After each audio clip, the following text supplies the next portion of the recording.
Hola, ¿cómo están? Mi nombre es Marianela, les doy la bienvenida a la unidad 4. Vamos a hablar un poquito del tema de soluciones, cómo se miden las concentraciones de estas soluciones y de algo que se llama mol, que es el concepto de mol, que es una manera de medir sustancias químicas. Ahora más adelante lo vamos a ver.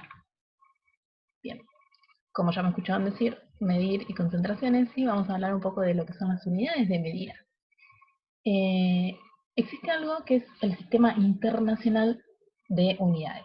Nosotros en la vida cotidiana medimos cosas, todos habremos medido longitudes, queremos saber cuánto hay de cada cosa, ¿sí? Para cuantificar las cosas lo usamos cotidianamente, ¿sí? No sé, muchas veces queremos saber cuánto hay de arroz, cuánto hay de harina, cuándo vamos a comprar frutas. Bien, distancias, cuánto tenemos que viajar. Bueno, existen varias medidas y hay medidas que son como propias para cada una de las cosas que queremos cuantificar. En el caso de que nosotros queramos cuantificar longitudes, vamos a usar la unidad del metro. Para la masa vamos a usar los kilogramos, para la temperatura los grados Kelvin, para el tiempo los segundos. Para las cantidades de sustancias el mol, que esto es lo que vamos a hablar un poquito más, porque esto puede ser con lo que no estén familiarizados. Para las cantidades de volumen vamos a usar el metro cúbico. Si bien hay una cantidad muy diversa de unidades, se adopta un sistema internacional de unidades para uniformar las unidades en todo el mundo, para tener el mismo lenguaje de unidades, para que si yo recibo un dato con una información que viene de otro país, tenga unidades que yo entienda y comprenda, con las que puedas trabajar, lo mismo que si yo tengo que informar a alguien que es de otro país. Entonces, para hacer eso, para estandarizar, para unificar, se crea el Sistema Internacional de Unidades. Ustedes ven acá que tenemos los grados Kelvin, ¿sí? En el Sistema Internacional de Unidades, la unidad de medición de temperatura son los grados Kelvin. Nosotros en nuestro país no estamos habituados a usar los grados Kelvin, usamos los grados centígrados. Entonces tenemos que hacer una conversión de esos grados centígrados a grados Kelvin para poder comunicarlo en el marco del Sistema Internacional de Unidades. ¿Sí? Como ven ahí, para distancias usamos el metro, para pesarnos usamos el kilogramo, para la capacidad de algún recipiente usamos el metro cúbico, y esta, que es el mol, es propio de la química. Ahora vamos a ver un poquito más adelante qué es eso.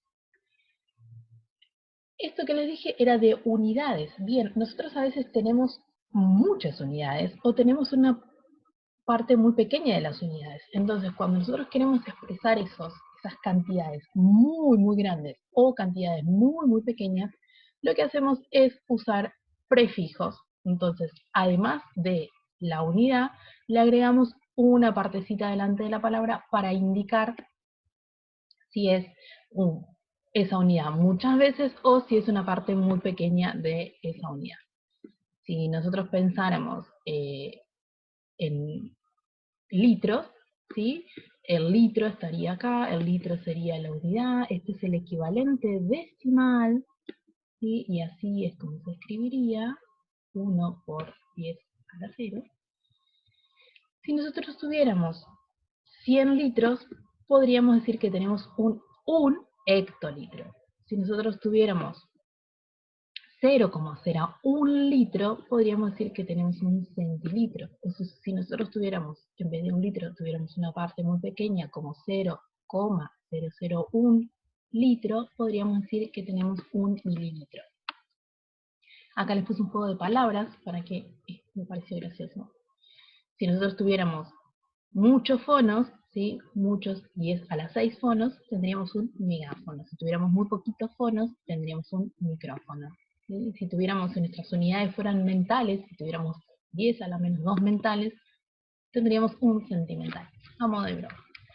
Bien, ¿qué es esto de que las unidades de este sistema sean decimales? Es que nosotros, para poner un número mayor o para poner un número menor, nos tenemos que usar para convertir factores de 10.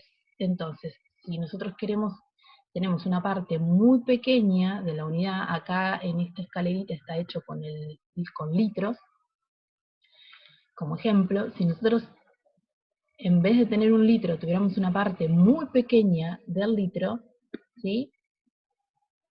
Nos movemos en un factor de 10 y tendríamos decilitros. Si nos movemos otro factor de 10 más, tendríamos los centilitros. Y si nos movemos por otro factor de 10 más, tendríamos los mililitros.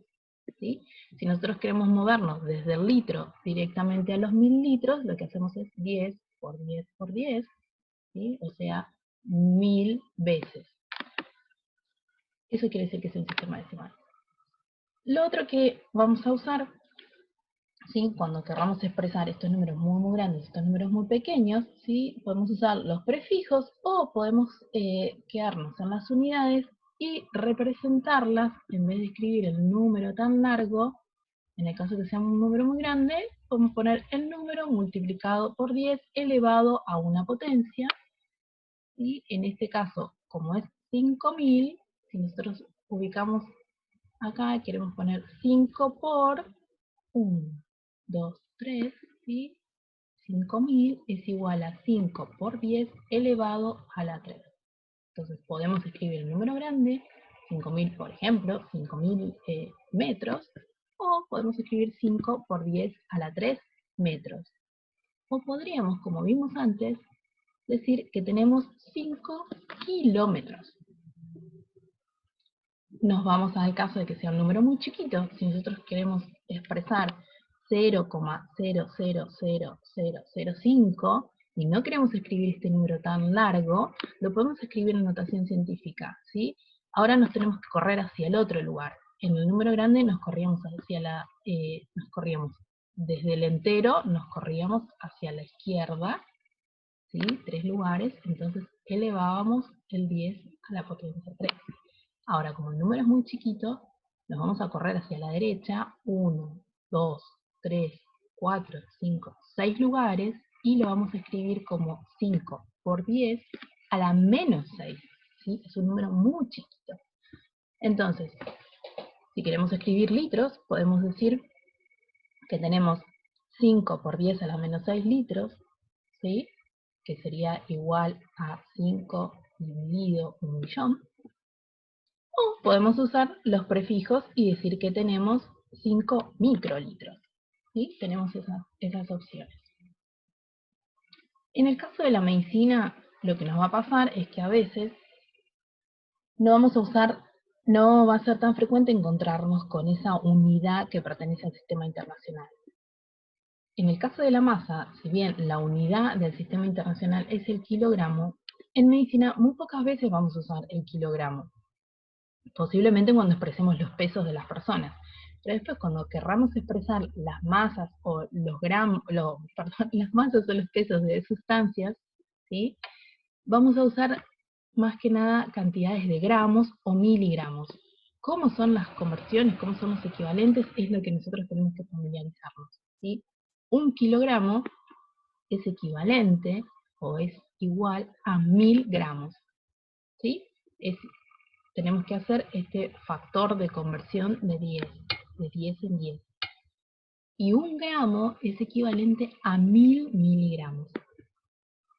También nos va a pasar con el volumen. Si bien el metro cúbico es la unidad que pertenece al sistema internacional, el metro cúbico ¿de dónde sale? Sale de que si nosotros queremos medir la capacidad de un recipiente donde vamos a cargar el volumen, recuerden que los líquidos no toman la forma del envase que los contiene, entonces si nosotros queremos expresar una cantidad de líquido, vamos a tener que vamos a tener que ponerlo dentro de un recipiente y vamos a tener que medir cuánto líquido entró. Entonces, el recipiente tiene un ancho, una profundidad y una altura, ¿sí? Entonces, las medidas estas de longitud, que son lineales, las usamos para medir la capacidad de un recipiente. Entonces vamos a hacer altura, ¿sí? Por profundidad, por ancho, sería lado por lado por lado. Entonces vamos a hacer metro, en el caso de que el recipiente fuera 1 metro, vamos a hacer 1 metro por 1 metro por 1 metro, y vamos a tener un recipiente de 1 metro cúbico. De ahí sale lo del metro cúbico, ¿sí? 1 metro cúbico es bastante, entonces nos va a pasar lo mismo que pasa con el kilogramo. Es una unidad muy grande y posiblemente nosotros no nos encontremos trabajando con volúmenes tan grandes. Entonces va a ser más común que trabajemos con decímetros cúbicos, ¿sí? Un decímetro cúbico es una décima parte de esto, en realidad es una centésima parte, porque tenemos que hacer por los 3 lados, ¿sí? O un centímetro cúbico, que es una centésima parte del decímetro cúbico.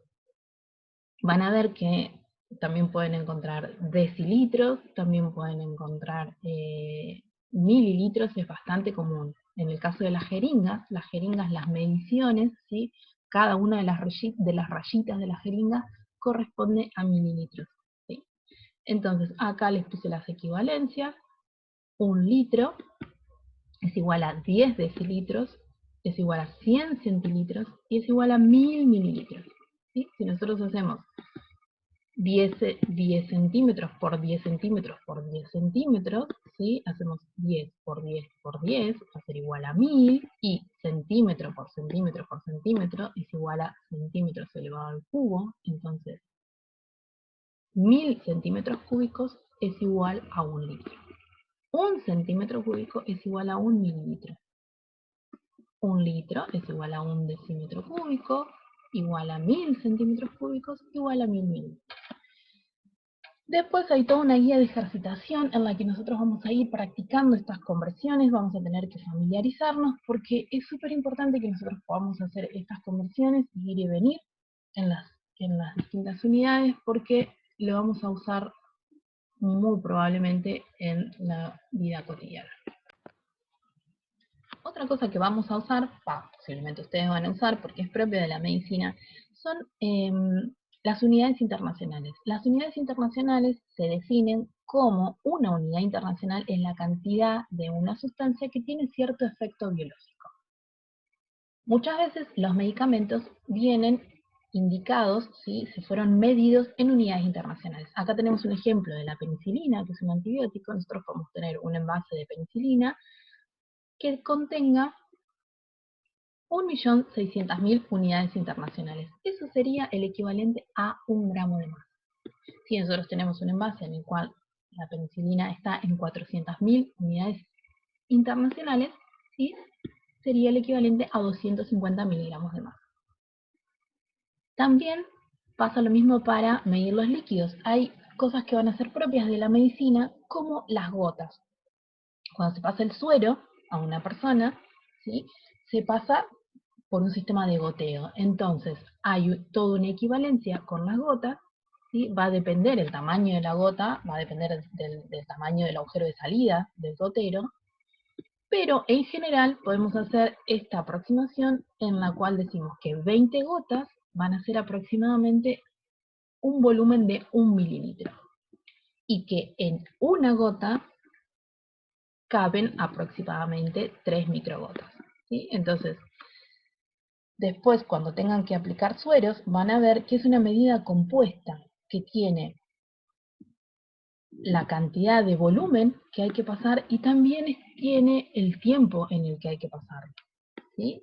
Entonces, puede ser en mililitros por hora, que sería el equivalente a microgotas por minuto. Después también vamos a tener que aprender a hacer esas cuentas para calcular los goteos, para cuando se les indique, ¿sí? Pasar determinada cantidad de un medicamento, puede ser, en un determinado tiempo.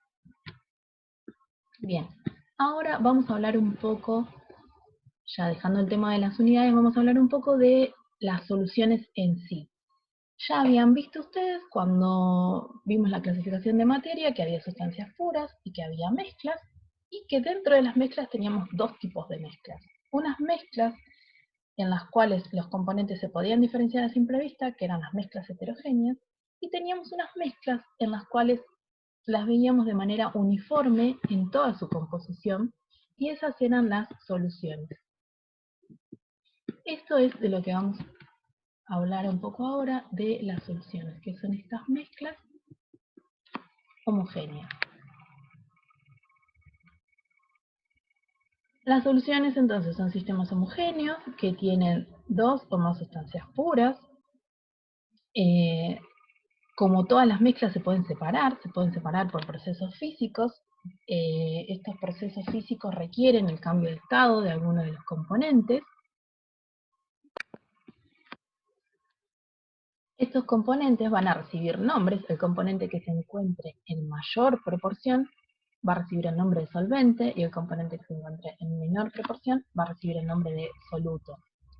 Acá en la fotito tenemos un ejemplo de una solución para que podamos poner un poco, visualizar qué es esto que estamos dando tanto nombre y tanta definición.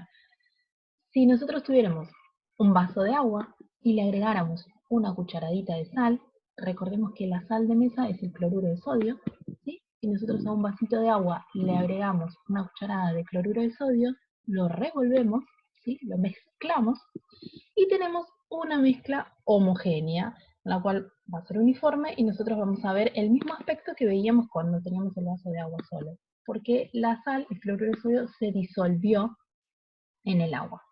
Entonces, el componente mayoritario es el agua, recibe el nombre de solvente, y el componente que se encuentra en menor proporción es el cloruro de sodio o la sal y recibe el nombre de soluto. Las soluciones van a tener, como son mezclas uniformes, el mismo estado de agregación que el solvente. Lo que nosotros vamos a observar, esta composición uniforme, este aspecto uniforme, va a corresponder al componente mayoritario, que es el solvente. Pero vamos a tener distintos tipos de soluciones. Soluciones gaseosas, soluciones líquidas, soluciones sólidas. ¿Qué pasa con nosotros? ¿Por qué vemos soluciones? ¿Por qué vemos soluciones en un curso de enfermería? Porque nuestro sistema de estudio, nuestro objeto de estudio, va a ser el cuerpo humano. Y el cuerpo humano lo podemos analizar como un sistema físico-químico. Nosotros estamos compuestos por un 57% de agua y tenemos en ese agua circulante disueltas diferentes moléculas, ¿sí? Entonces, desde el punto de vista físico-químico, podemos considerar que el ser humano es una solución acuosa, en la cual el solvente, que es el componente mayoritario, es agua, y en ese líquido tenemos disueltas las proteínas, glucosa, urea, iones, ¿sí? Varias moléculas disueltas, ¿sí? De hecho, también hacemos este análisis de considerar al hombre como un sistema físico-químico, ¿sí? Sería como una máquina capaz de transformar las distintas energías. Nosotros consumimos alimentos, ¿sí? Y transformamos la energía de esos alimentos en energía necesaria para poder crecer, para la división celular y las distintas funciones. Entonces, la idea un poco de este curso, sí, que a ustedes a veces les va a parecer muy abstracto, muy extraño, porque vemos tanto, es porque es la manera en la que nosotros vamos a poder analizar todo lo que ocurre en el organismo, considerar al hombre como un sistema físico-químico y poder trasladar todas estas reglas de la química y de la física, poder trasladarlas al ser humano.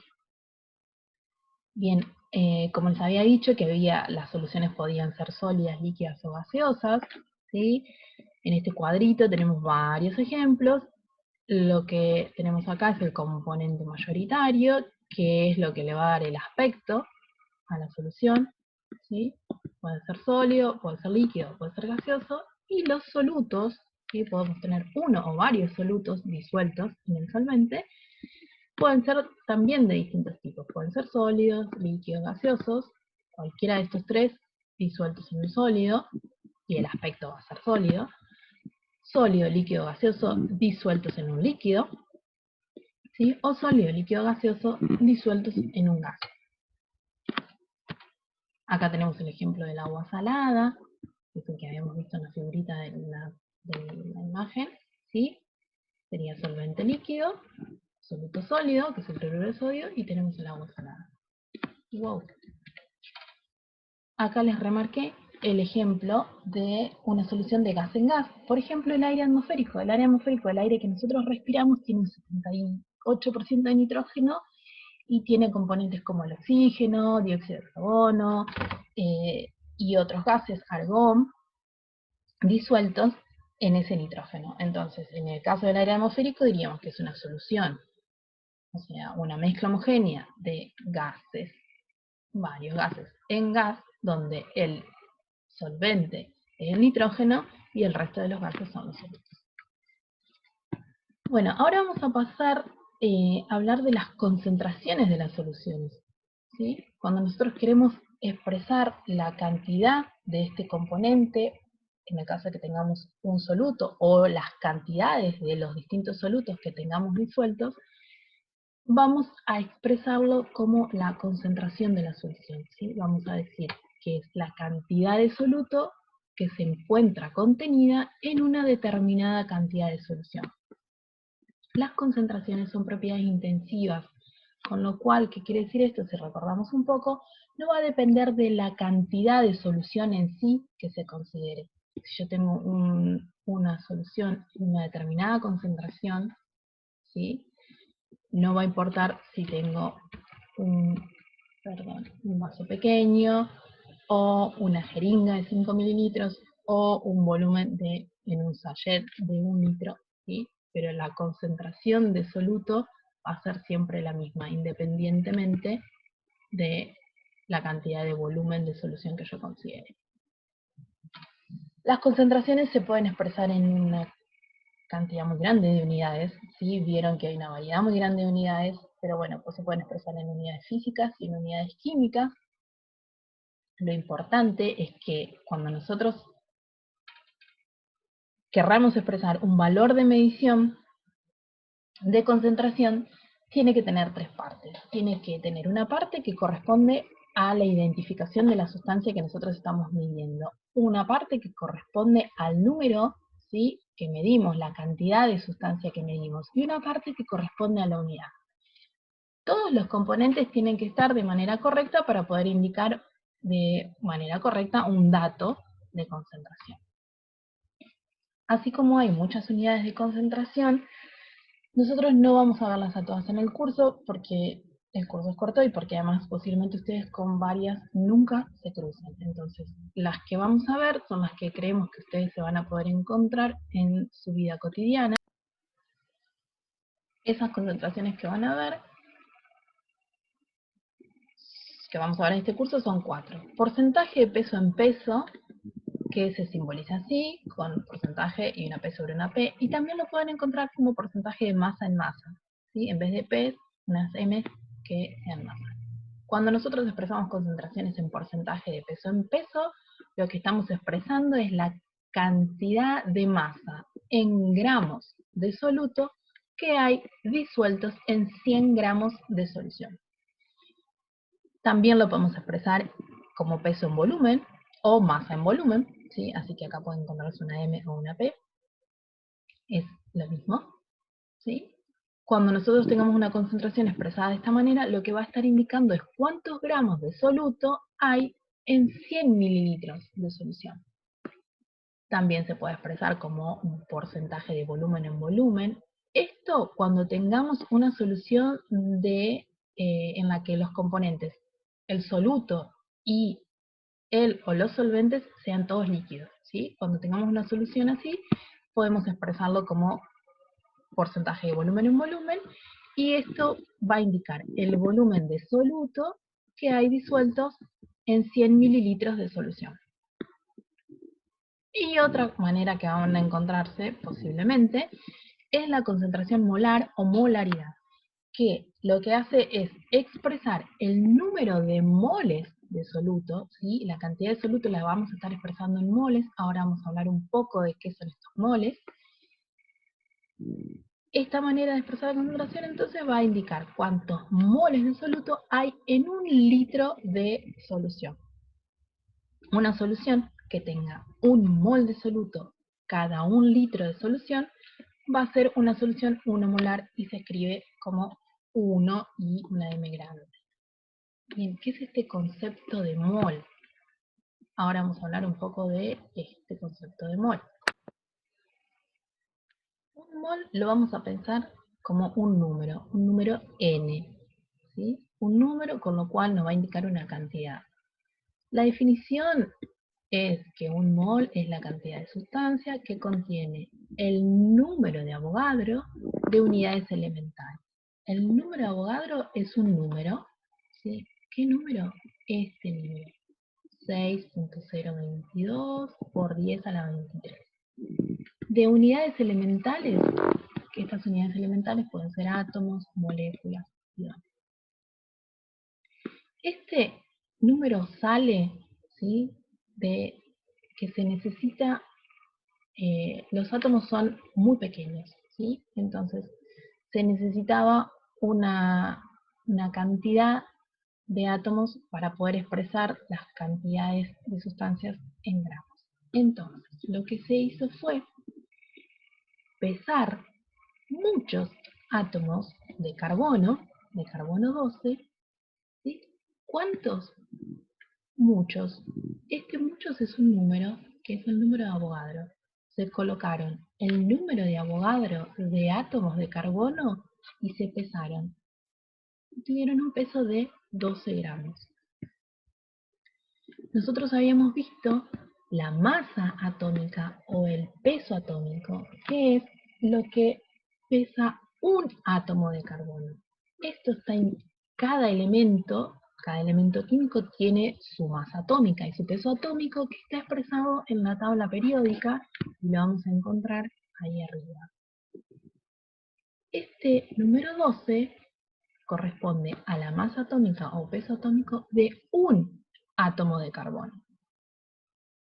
Pero son 12 ¿qué? 12 UMAS o unidades de masa atómica. Nosotros no tenemos como, la balanza no nos va a indicar UMAS, entonces como la balanza nos indica gramos, hay que usar una estrategia para poder transformar esas unidades, esas UMAS, poder transformarlas en unas unidades que nosotros podamos pesar, que son los gramos. Entonces, cuando se colocaron 6.022 por 10 a la 23 átomos de carbono 12, la balanza indicó 12 gramos. Entonces, esa cantidad, 6.022 por 10 a la 23, que es un mol de átomos de carbono, pesan 12 gramos. Si nosotros trabajáramos en una zapatería, trabajaríamos con pares. Si trabajáramos vendiendo huevos, trabajaríamos con 12 dientes, ¿sí? Entonces, este sería nuestro número. Nuestro N, el N sería 2, si trabajáramos en zapatería. Si trabajáramos vendiendo huevos, nuestro N, nuestro número característico sería 12. Nosotros le diríamos, dame 2 docenas, 3 docenas o 4 docenas. Cuando trabajamos en química, nuestro número para convertir es el número de Avogadro. Es este número, 6.022 por 10 a la menos 23. ¿Sí?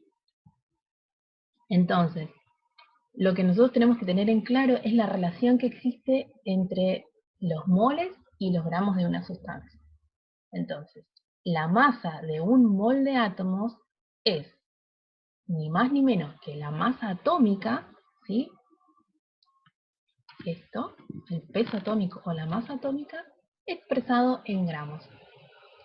Ahora, la masa de un solo átomo es una masa muy pequeña y se expresa en unidades de masa atómica o UMAS. Los átomos son muy pequeños, tienen distintos componentes. El electrón es el componente más pequeño de los átomos, ¿sí? Aporta muy poca masa. El protón, los protones y los neutrones que se encuentran en el núcleo aportan un poco más de masa, pero esas masas, si nosotros hacemos el equivalente de esas masas en gramos, son números muy chiquititos. Entonces, una unidad de masa atómica son muy pocos gramos, ¿sí? Para poder expresar en gramos, lo que hacemos es multiplicar por un número. Ese número es el número de Avogadro. Entonces, ahí tenemos un mol de átomos. Veamos el ejemplo con el agua. Si nosotros queremos calcular la masa de una molécula de agua, y si nosotros queremos calcular la masa de un mol de moléculas de agua, ¿sí? El peso molecular lo obtenemos sumando los pesos atómicos. Una molécula de agua está compuesta por un átomo de oxígeno y 2 átomos de hidrógeno, con lo cual el peso molecular de la molécula de agua es igual a 2 por 1 UMA, esto corresponde al hidrógeno, más 16 UMA que aporta el átomo de oxígeno. Con lo cual, una molécula de agua tiene una masa de 18 UMAS. Esto no lo podemos pesar, no podemos pesar 18 UMAS porque es muy poquito. Entonces, lo que se hace es multiplicar por el número de Avogadro, que es 6.022 por 10 a la 23. Entonces, ahí vamos a tener un mol de moléculas de agua. Esa cantidad de moléculas de agua sí se va a poder pesar y va a tener un peso característico que es el mismo que el peso molecular, pero expresado en gramos. Entonces, la concentración expresada en moles, concentración molar o molaridad, se define como la cantidad de soluto, ¿sí? El número de moles de soluto que hay en un litro de solución.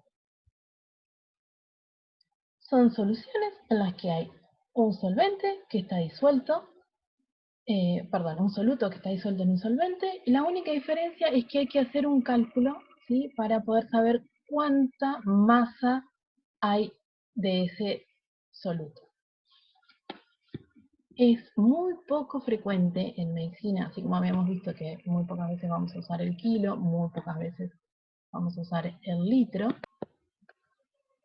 Entonces es poco frecuente que nos encontremos con una concentración tan alta para poder hablar de moles por litro. Es más probable que nos encontremos, ¿sí?, hablando de milimoles por litro, ¿sí? Un milimol es igual a 10 a la menos 3 moles. Lo otro que les quería comentar un poco es de el concepto de solubilidad.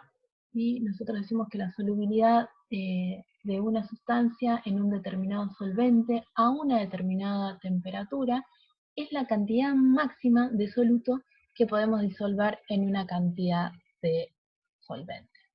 ¿De qué va a depender esta solubilidad, esta capacidad de disolverse en una cantidad determinada de solvente? Va a depender de la naturaleza de los componentes, tanto el soluto como el solvente, y de la temperatura y de la presión. Por eso en esta definición dice es la solubilidad de una sustancia en un determinado solvente, porque es propia de cada solvente, a una temperatura específica, una cantidad máxima de un solvente. Esto lo podemos ver con el ejemplo de si nosotros quisiéramos ponerle azúcar a un café. ¿Sí? Si nosotros tenemos una tacita de café y le colocamos una cucharada pequeña de azúcar, lo mezclamos y lo disolvemos. Y lo podemos tomar porque está en una concentración bastante diluida. ¿Sí? Es una concentración mucho menor que su solubilidad. Si nosotros agregamos 3 cucharadas en una tacita pequeña, 3 cucharadas de azúcar en una taza pequeña de café, vamos a decir que el azúcar está concentrada, ¿sí? Cuando está concentrado es que la concentración del soluto está cercana a su solubilidad. Si nosotros seguimos agregando azúcar, va a llegar un punto en el que vamos a tener una concentración saturada, ¿sí? La concentración de soluto va a ser igual a la solubilidad. Si nosotros pasamos esa cantidad, seguimos agregando, ya el azúcar no se va a disolver más y va a empezar a caer en el fondo, ¿sí? Eso es porque pasó el límite de su solubilidad. Bien, vamos a hacer un corte acá con toda esta parte de conceptos y esta parte que fue bastante nueva para poder usar todo esto para hacer cuentas. Nos vemos en la siguiente parte haciendo las cuentas.